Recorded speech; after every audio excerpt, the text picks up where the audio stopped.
national championship game with less of a layoff, and someone that had a clear calling to play in the national title game. A clear gripe that they weren't in there would be included. You really can't go 8 deep, 16 deep with legitimate national title teams.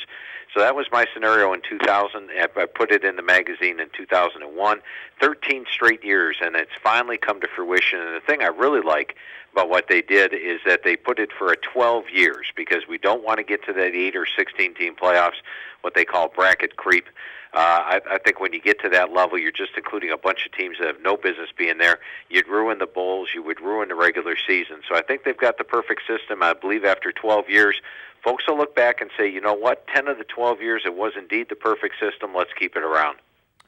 Well, Phil, you don't have to get very deep into your book before you get to your first controversial pick, which is Oklahoma versus Florida State in the national championship. I've seen a lot of preseason predictions. Nobody has Florida State going that high but you, but that gives me some pause because, again, you have been very good at predicting these things.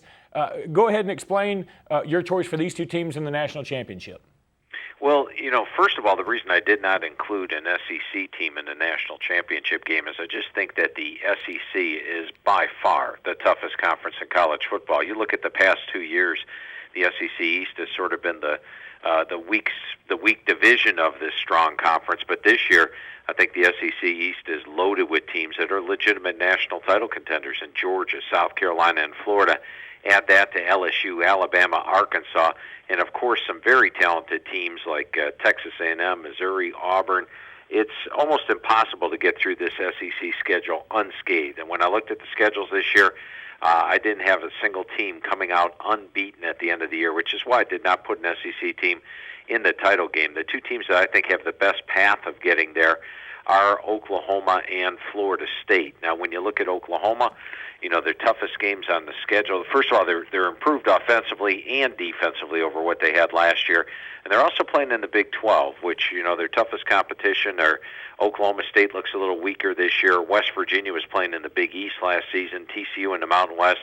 Kansas State sort of overextended itself. I think that perhaps a national championship showdown will be on October 13th when Oklahoma plays Texas. The winner of that game, I think, has a great chance of going unbeaten and getting to the title game. But I picked Florida State to win the national title this year. And last year, everybody had Oklahoma number one. I had Alabama, and I was very pleased to watch Alabama win in the national title game last year. Part of the reason I picked Alabama was they had the number one defense in the country. Well, this year I think that the title will go to Florida State. When you look at Florida State defensively, their defensive line goes 3 deep with quality NFL caliber defensive linemen, and not only do they have everyone back from a unit that the last 2 years has produced 88 sacks, and last year allowed just 83 yards per game rushing and 2.3 yards per carry. They get a couple of injured players back, and they also add in my number 1, number 3, and number 12 rated defensive linemen coming out of high school this year. They really have an SEC caliber defensive line, a deep one that goes in rotation, and the best DL in the country. They also have my number 3 set of linebackers and number 7 DBs. And when you've got that type of defense, you're going to win a lot of football games. Now, offensively, they struggled last year, and you could point that at the offensive line and quarterback injuries. In fact, their offensive line was so beat up last year in a bowl game, they had 4 true freshman starters on the offensive line. Well, this year, the injured players are back. The freshmen are now sophomores. They add in my number 11 and number 30 rated JUCOs, and they move over a defensive lineman. Plus, every day in practice, they get to face that hard-rushing Florida State defensive line. When they take the field on Saturdays, the defensive lines they take on will pale in comparison to what they face in practice. And remember, last year, Florida State lost 3 games. 3 games where E.J. Manuel was injured, their quarterback. I expect him to come back fully healthy with a stronger offensive line and good skill personnel. They're also solid on special teams, which I rate number 3. And unlike the SEC teams, Florida State only faces my number 70 schedule this year. There are only 3 tough tests that I have all season. Clemson at home, Florida at home. Both those games are at home, and I feel they're stronger. They'll win. The toughest road game is at Virginia Tech. And while Frank Beamer and company are always tough in Blacksburg, especially on a Thursday night, Florida State has a bye the week before the game. And keep in mind, Virginia Tech only has 1 starter back on that offensive line. So I look for Florida State's defensive line to dominate. all 9 sets of my power ratings say Florida State goes unbeaten this year, would get a repeat matchup with Virginia Tech in the ACC title game. I think they win that, and that's why I have them playing for and winning the national championship this year. Yeah, and I noticed on Oklahoma, none of their unit rankings are below number 17, so that's pretty crucial for them as well. And again, they bring back a lot of talent. That would be a pretty fabulous game, no doubt about it. And considering those two teams played each other last year in a classic in Tallahassee. Speaking of rematches, we're here in Alabama. You've got Alabama playing Texas in the Fiesta Bowl. Again, that's a rematch of the 2010 BCS championship game. You've got Auburn playing Virginia. They played in the Peach Bowl or Chick-fil-A Bowl last year. You've got them playing in the Music City Bowl this year. Yeah, and I think when you look at Auburn and Virginia, you have two teams that are much improved over last year. I think Auburn last season only had 6 returning starters, very inexperienced both offensively and defensively.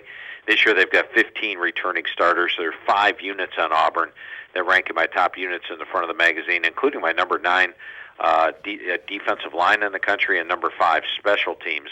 Auburn's schedule is also much more manageable this year. Remember last year they had to play Clemson, South Carolina, Arkansas, LSU, and Georgia all on the road, as well as host Alabama. And I thought they would be an underdog in all 6 of those games and needed to steal one just to get to the 7-win level. That's exactly what they did. They knocked off South Carolina on the road, won the 7 during the regular season, and, of course, won the bowl. Virginia is an improved team as well. I think Coach London's doing a great job over there. So I think both teams are stronger and would play in a solid bowl game. And then as far as Alabama goes this year, 2 years ago, I did not pick Alabama to repeat after winning the national championship. I know a lot of other folks had Bama number 1 in the preseason. But that year they played a hellacious schedule. They had almost every opponent had a bye the week before playing Alabama. They also had just 2 returning starters on defense. Well, this year they've got 5 returning starters on defense, and their opponents don't have the same scheduling edges that they had that year.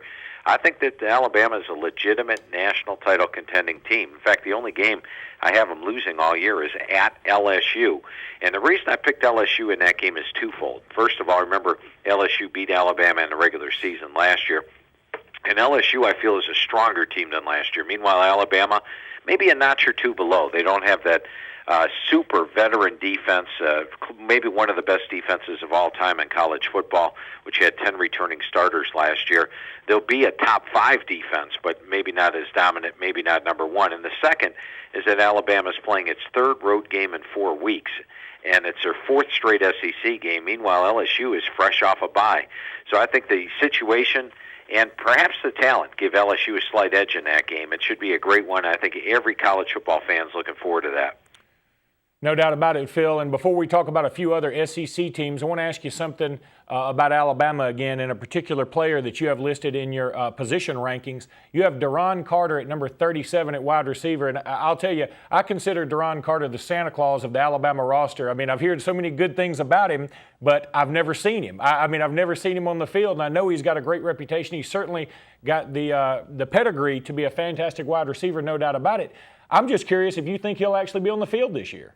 Well, right now I'd say there's a 50-50 chance, but, I make a lot of projections in the magazine. I take true freshmen that have never played, put them on first or second teams like, Marcus Lattimore, for example. I projected him as a star despite the fact he had never carried the ball in the college game. And when it comes to Carter, I think if he's eligible, he might be Alabama's best wide receiver, and with McCarron throwing the football, could put up some huge stats. I don't want folks to look at Duron Carter at the end of the year, if he becomes eligible, as one of the best wide receivers in the SEC and not have him on my team. So I did make a little bit of a projection.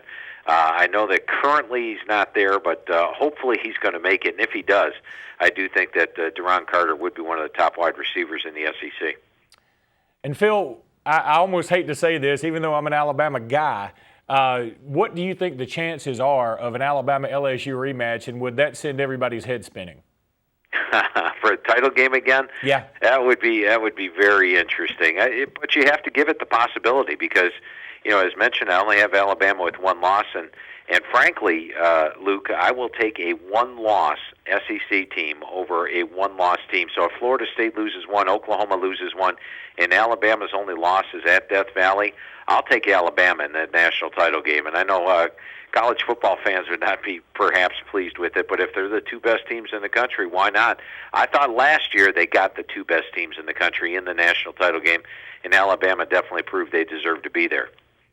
Okay, let's talk about a few other SEC teams. First of all, I noticed you have Georgia number 8 in your top 25, but you have Florida number 10 and Florida winning the East. Talk about that, and also about the effect of Isaiah Crowell being kicked off the Georgia team. You know, and some folks think that that's sloppiness on my part, having Georgia ranked higher than Florida, but I've got a clear reason for it. First of all, I think Florida's the stronger team. They defeat Georgia in Jacksonville and get to the SEC title game. And I know a lot of folks are questioning my pick of Florida this year, but remember last year everybody questioned my pick of Georgia getting the SEC title game. But the Bulldogs actually didn't allow a first down in the first half to LSU in that title game last season. Now, the reason I have Georgia ranked ahead of Florida, despite the fact that I have Florida going to the title game, are two games. Florida will have to play Florida State on the road. I feel Florida State's the best team in the country, and I think Florida drops that game. Then by getting to the SEC title game, they're going to have to play either Alabama or LSU. Now, by Georgia not be title game, they will avoid Alabama, LSU, and Arkansas. So those are two games I expect Florida to lose. By losing those two games, I think it drops them behind Georgia in the rankings. So I clearly looked at it and said Georgia's perhaps one loss to the season is going to be to this vastly improved Florida team. But Florida might just have two losses, the Florida State game and the SEC title game, and perhaps the LSU at home. And that's why I have Florida picked lower in the top 10, but getting to the title game. Now, as far as Georgia goes, I remember last year they looked deep in the spring. They had 3 or 4 running backs coming back. Then they just started dropping by the wayside. And all of a sudden they get to the season, and all they've got is a true freshman running back in Isaiah Crowell. Well, same thing's happened this year. They're left with a true freshman to probably be their feature running back in Keith Marshall. He's my number 2 rated running back coming out of high school. So they're pretty much in the same shape they were last year. Marshall's not quite as big, may not be able to take the pounding of Crowell, but Crowell came out of a lot of games last year. So I think it does weaken them a little bit, but this is a very strong Georgia team with one of the top defenses in the country, with a veteran quarterback, a great receiving core, and there's clearly talent there at the running back level with Marshall and Gurley. So they also have Hicks back there as well. So I think you'll see their running backs being about the same shape they were last year. Another SEC team I want to ask you about is Tennessee. It sure seems like they haven't done anything since they won the very first BCS championship over Florida State way back in 1998. You have them number 27 this year. You and I did this interview about this same time last year, and I disagreed there too, because I just don't see Derek Dooley getting this thing on the right track. But you have them at number 27, so you have to feel at least a little positive coming out of Knoxville. Yeah, and one thing I didn't anticipate last year was the couple of key injuries that Tennessee had. Remember, Tyler Bray, their starting quarterback, went down. His backups last year, Justin Worley and Matt Sims, combined for 1 touchdown pass and 6 interceptions and completed less than 50% of their passes. Tough to win in very many SEC games when that happens. Tyler Bray is a quarterback that NFL scouts think highly of. In fact, could be a first-round draft pick last year. So that was a huge loss. And then, remember, they had a wide receiver in Justin Hunter, who was clearly their number 1 receiver. In the first 2 games, he had 17 receptions. He goes down to a season-ending injury in Week 3. So I think the injuries hurt Dooley a little bit last year. Now, last year I did mention that I thought Tennessee was a stronger team than they were the previous year, because in Dooley's first year, he only had 8 returning starters, and he was the 3rd head coach in 3 seasons. Now, a lot of players naturally left the program. When you have that kind of turnover at the head coaching spot, players are going through 3 different types of coaches. A lot of them end up leaving. So they were a depth-shy team with 8 returning starters. Last year, they did bump it to 11 returning starters, and we're in the 2nd year of Dooley. But they also played the toughest schedule in the SEC last year. Georgia was playing in the SEC title game, partially due to the fact they avoided Alabama, Arkansas, and LSU. Tennessee, on the other hand, had to play all 3 of those teams during the season, Alabama, Arkansas, and LSU, and faced a couple of them with a backup quarterback. So I think when you look at Tennessee this year, provided Tyler Bray can stay healthy, he's got a better supporting cast. The receiving core ranked number 6, the offensive line number 7. Defensively, each of the 3 units rank in my top 20. They also have a solid special teams. In fact, they're one of 11 teams in the country that rank in my top units in 7 of the 8 position categories.